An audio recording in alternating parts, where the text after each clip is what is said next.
নমস্কাৰ বন্ধু বান্ধৱীসকল, আপোনালোকে সকলোৱে জানে আজি বহু অপেক্ষাৰ ফলত ৰত্নাকৰ চিনেমা শুভ মুক্তি লাভ কৰিছে। তো আপোনালোকে যদি চাইছে কমেণ্ট কৰি জনাওক। মই ফাৰ্ষ্ট চালোঁ, খুব ভাল লাগিল চিনেমাখন চাই। তো ৰত্নাকৰ বিষয়ে বিশেষ নকওঁ, আপোনালোকে চাওকে, তাৰপিছত জানিবই চিনেমাখন কেনেকুৱা। মোৰ দৃষ্টিত খুব ভাল পালোঁ, নিগেটিভ পইণ্ট একো নাপালোঁ।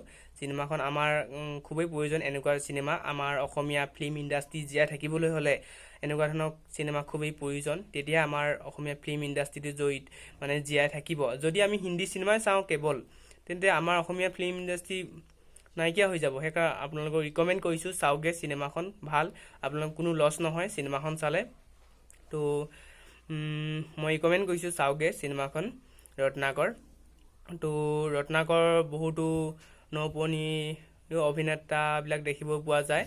অলপ কমেডি আছে, চিনেমাখন হাঁহিবলৈও পোৱা যায়, অলপ দুখো লাগে, তাৰপিছত ৰোমান্টিকো আছে অলপ ক'বলৈ গ'লে। তো যদি চোৱা নাই চাওকগৈ ৰত্নাকৰ বিষয়ে। আৰু কি ক'ম, যিহেতু যতীন বৰাদাই আজি 20 বছৰতকৈ অধিক ফিল্ম ইণ্ডাষ্ট্ৰিৰ লগত জড়িত হৈ আছে, সেইটো কাৰণে আমাৰ এখন ভাল চিনেমা দিছে আৰু দৰ্শকক। আশা কৰিলোঁ ভৱিষ্যতে এখন আৰু ভাল চিনেমা চাবলৈ পাম এনেকুৱা ধৰণৰ। তো ধন্যবাদ।